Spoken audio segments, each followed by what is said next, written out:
तो दोस्तों आज हम फिर से आपके लिए लेकर आए हैं देश दुनिया की तमाम ताजा बड़ी खबरें। सबसे पहली बड़ी खबर में आपको बताएंगे दोस्तों कि दिल्ली के 3 मंदिरों पर चलेगा बुलडोजर, सुप्रीम कोर्ट ने रोकने से किया मना। दिल्ली में भाजपा की सरकार बनते ही हिंदुओं पर आफत।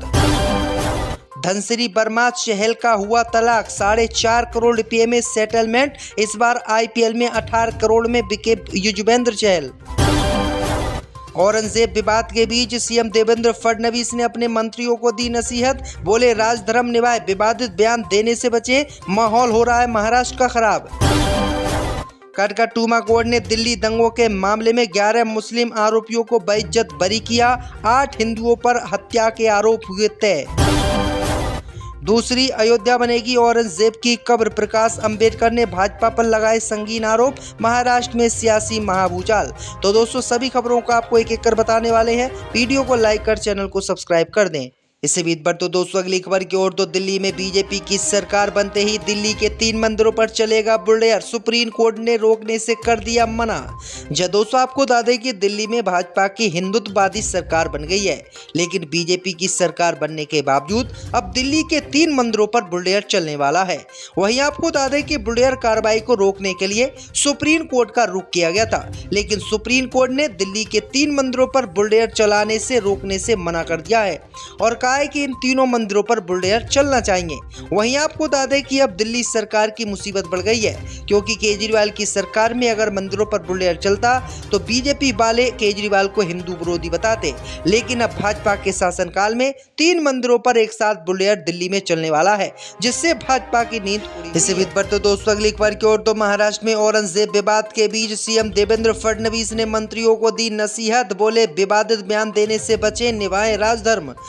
दोस्तों आपको बता दें कि महाराष्ट्र में औरंगजेब की कब्र को लेकर मचे विवाद के बीच अब महाराष्ट्र के मुख्यमंत्री देवेंद्र फडणवीस ने उन मंत्रियों को नसीहत दी है जो आए दिन विवादित बयान देकर देश में और महाराष्ट्र में माहौल खराब करने की कोशिश कर रहे हैं, जिसमें एक प्रमुख नाम है दोस्तों जो लगातार विवादित बयान देता रहता है और ये भाजपा का मंत्री है।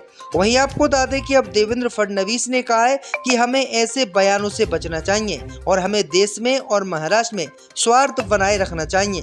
दरअसल आपको बता दें कि महाराष्ट्र सरकार में मंत्री हैं जो लगातार विवादित बयान देते रहते हैं और उन्हीं के बयानों को लेकर ये बयान अब महाराष्ट्र के मुख्यमंत्री ने दिया है। इसी बीच पर तो दोस्तों अगली खबर की ओर, तो दिल्ली दंगों के मामले में 11 मुस्लिमों को कोर्ट ने बेइज्जत किया बरी, 8 हिंदू आरोपियों पर हत्या के आरोप हुए तय। दोस्तों आपको बता दें कि दिल्ली की कटकटुमा कोर्ट ने दिल्ली दंगों के एक मामले में एक ऑटो चालक की हत्या के आरोप में 11 मुस्लिम समुदाय के लोगों को बेइज्जत बरी कर दिया है और हिंदू समुदाय के 8 आरोपियों के खिलाफ आरोप तय किए हैं। कटकटुमा कोर्ट के अतिरिक्त सत्र न्यायाधीश पुलसत्य प्रमाचल ने कहा है कि मृतक की पिटाई में मुस्लिम समुदाय की भीड़ की कोई भूमिका नहीं थी, बल्कि वे इस पीड़ित के हमदर्द थे और जबकि पुलिस ने मुसलमानों पर ही मुकदमा दर्ज करके उनको आरोपी बनाकर जेल भेज दिया और जिन लोगों ने हत्या की थी उनको नहीं पकड़ा। वहीं आपको बता दें कि कोर्ट ने कई सालों की गहन जांच के बाद अब इन 11 मुसलमानों को बेइज्जत बरी कर दिया है और जिन 8 हिंदुओं ने इनकी हत्या की थी उन हिंदुओं को अब गिरफ्तार करके उन पर आरोप तय किए गए, यानी इन लोगों ने ही हत्या की है। तो दिल्ली दंगों में किस तरीके से हिंदू मुसलमान का खेल पुलिस ने चलाया था, ये अब कोर्ट के द्वारा आ रहे आदेशों से पता चल रहा है। इसी बीच पर तो दोस्तों अगली खबर की ओर, तो क्रिकेटर चहल का हुआ तलाक, 4.5 करोड़ रुपये में हुई सेटलमेंट। दोस्तों आपको बता दें कि भारतीय क्रिकेट टीम के स्पिनर युजवेंद्र चहल और धनसिरी वर्मा का तलाक हो गया है।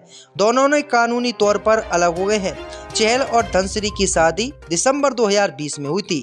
बांद्रा के फैमिली कोर्ट ने दोनों के तलाक को मंजूर कर दिया है।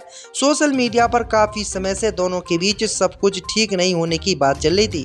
तलाक के बाद एलिमनी के तौर पर चहल धनसिरी को 4.75 करोड़ रुपए देंगे, यानी कुल मिलाकर 5 करोड़ रुपए देंगे। जून 2022 से ही दोनों एक दूसरे से अलग रह रहे थे। फैमिली कोर्ट में उन्हें सहमति से संयुक्त तलाक की अर्जी दायर की थी। आपको बता दें दें कि इस बार IPL 2025 में युजवेंद्र चहल को पंजाब किंग ने 18 करोड़ रुपए में खरीदा है। तो ये बड़ी अपडेट आ रही दोस्तों। इससे भी बढ़ते दोस्तों अगली खबर की ओर। तो दूसरी अयोध्या बनेगी औरंगजेब की कब्र, प्रकाश अंबेडकर ने भाजपा पर लगाए संगीन आरोप, महाराष्ट्र में सियासी महाभूचाल। दोस्तों आपको बता दें कि फिल्म छावा और महाराष्ट्र विधानसभा के बजट सत्र के दौरान समाजवादी पार्टी के विधायक अबू आजमी द्वारा किए गए औरंगजेब के महिमा मंडन के बाद औरंगजेब की कब्र विवाद का विषय बन गई है।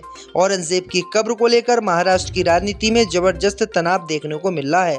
हिंदूवादी संगठनों के साथ साथ कई राजनीतिक नेता भी कब्र को हटाने की मांग कर रहे हैं। इस वजह से नागपुर में हिंसा भी हुई थी, जिसके बाद कई बवाल खड़े हुए। इसी क्रम में वंचित बहुजन अखाड़ी के नेता प्रकाश अंबेडकर ने औरंगजेब विवाद को लेकर बीजेपी पर बड़ा बयान दिया है। प्रकाश अंबेडकर ने कहा है कि औरंगजेब की कब्र को बीजेपी 2029 में होने वाले आगामी चुनावों के लिए मुद्दा बना रही है। उन्होंने भाजपा और RSS पर निशाना साधते हुए लिखा है कि अंबेडकर ने कहा है कि औरंगजेब की कब्र अगली अयोध्या होगी। जिस तरीके से बाबरी मस्जिद को तोड़कर अयोध्या में मंदिर बनाया गया, उसी तरीके से इस पर भी राजनीति होगी और देश का माहौल खराब किया जाएगा। इससे भी तो दोस्तों अगली खबर की ओर। तो जेठ मेले पर विवाद के बीच बहराइच में योगी आदित्यनाथ ने दी लोगों को चेतावनी, आक्रांताओं का महिमा मंडन स्वीकार नहीं। दोस्तों आपको बता दें कि उत्तर प्रदेश के मुख्यमंत्री योगी आदित्यनाथ बहराइच में तहसील का उद्घाटन करने पहुंचे। वहां पर उन्होंने कहा कि महाराज सुहेलदेव के पराक्रम और शौर्य की परिणति थी। 150 साल तक कोई विदेशी आक्रांता भारत पर हमला करने का दुस्साहस नहीं कर पाया। और इसी दौरान उन्होंने कहा है कि जिन लोगों ने भारत में और भारत के लोगों को लूटा, उनको अगर किसी तरीके से भी अपनाया जाएगा या उनके समर्थन में रैली निकाली जाएंगी तो ये बिल्कुल भी स्वीकार नहीं किया जाएगा। उनका सीधा कहना है दोस्तों नेजा मेला को लेकर, नेजा मेला पर जो है बहराइच में भी रोक लगाने की मांग हिंदूवादी संगठनों ने की है। संभल में भी नेजा मेला को बंद कर दिया गया है। कई सालों की गहन जांच के बाद अब इन 11 मुसलमानों को बेइज्जत बरी कर दिया है और जिन 8 हिंदुओं ने इनकी हत्या की थी, उन हिंदुओं को अब गिरफ्तार करके उन पर आरोप तय किए गए, यानी इन लोगों ने ही हत्या की है। तो दिल्ली दंगों में किस तरीके से हिंदू मुसलमान का खेल पुलिस ने चलाया था, ये अब कोर्ट के द्वारा आ रहे आदेशों से पता चल रहा है। इसी बीच पर तो दोस्तों अगली खबर की ओर। तो क्रिकेटर चहल का हुआ तलाक, 4.5 करोड़ रुपए में हुई सेटलमेंट। दोस्तों आपको बता दें कि भारतीय क्रिकेट टीम के स्पिनर युजवेंद्र चहल और धनश्री वर्मा का तलाक हो गया है। दोनों ने कानूनी तौर पर अलग हो गए हैं। चहल और धनश्री की शादी दिसंबर 2020 में हुई थी। बांद्रा के फैमिली कोर्ट ने दोनों के तलाक को मंजूर कर दिया है। सोशल मीडिया पर काफी समय से दोनों के बीच सब कुछ ठीक नहीं होने की बात चल रही थी। तलाक के बाद एलिमनी के तौर पर चहल धनश्री को 4.75 करोड़ रुपए देंगे, यानी कुल मिलाकर 5 करोड़ रुपए देंगे। जून 2022 से ही दोनों एक दूसरे से अलग रह रहे थे। फैमिली कोर्ट में उन्हें सहमति से संयुक्त तलाक की अर्जी दायर की थी। आपको बता दें कि इस बार IPL 2025 में युजवेंद्र चहल को पंजाब किंग ने 18 करोड़ रुपए में खरीदा है। तो ये बड़ी अपडेट आ रही दोस्तों। इससे भी बढ़ते दोस्तों अगली खबर की ओर। तो दूसरी अयोध्या बनेगी औरंगजेब की कब्र, प्रकाश अंबेडकर ने भाजपा पर लगाए संगीन आरोप, महाराष्ट्र में सियासी महाभूचाल।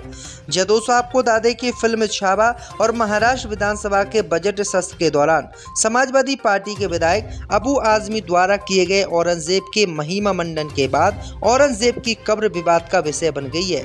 औरंगजेब की कब्र को लेकर महाराष्ट्र की राजनीति में जबरदस्त तनाव देखने को मिल रहा है। हिंदूवादी संगठनों के साथ साथ कई राजनीतिक नेता भी कब्र को हटाने की मांग कर रहे हैं। इस वजह से नागपुर में हिंसा भी हुई थी, जिसके बाद कई बवाल खड़े हुए। इसी क्रम में वंचित बहुजन अखाड़ी के नेता प्रकाश अंबेडकर ने औरंगजेब विवाद को लेकर बीजेपी पर बड़ा बयान दिया है। प्रकाश अंबेडकर ने कहा है कि औरंगजेब की कब्र को बीजेपी 2029 में होने वाले आगामी चुनावों के लिए मुद्दा बना रही है। उन्होंने भाजपा और RSS पर निशाना साधते हुए लिखा है कि अंबेडकर ने कहा है कि औरंगजेब की कब्र अगली अयोध्या होगी। जिस तरीके से बाबरी मस्जिद को तोड़कर अयोध्या में मंदिर बनाया गया, उसी तरीके से इस पर भी राजनीति होगी और देश का माहौल खराब किया जाएगा। इससे भी तो दोस्तों अगली खबर की ओर। तो जेठ मेले पर विवाद के बीच बहराइच में योगी आदित्यनाथ ने दी लोगों को चेतावनी, आक्रांताओं का महिमा मंडन स्वीकार नहीं। जी दोस्तों, आपको बता दें कि उत्तर प्रदेश के मुख्यमंत्री योगी आदित्यनाथ बहराइच में तहसील का उद्घाटन करने पहुंचे। वहां पर उन्होंने कहा कि महाराज सुहेलदेव के पराक्रम और शौर्य की पणिरति थी। 150 साल तक कोई विदेशी आक्रांता भारत पर हमला करने का दुशासन नहीं कर पाया। और इसी दौरान उन्होंने कहा है कि जिन लोगों ने भारत में और भारत के लोगों को लूटा, उनको अगर किसी तरीके से भी अपनाया जाएगा या उनके समर्थन में रैली निकाली जाएंगी तो ये बिल्कुल भी स्वीकार नहीं किया जाएगा। उनका सीधा कहना है दोस्तों नेजा मेला को लेकर। नेजा मेला पर जो है बहराइच में भी रोक लगाने की मांग हिंदूवादी संगठनों ने की है। संभल में भी नेजा मेला को बंद कर दिया गया है।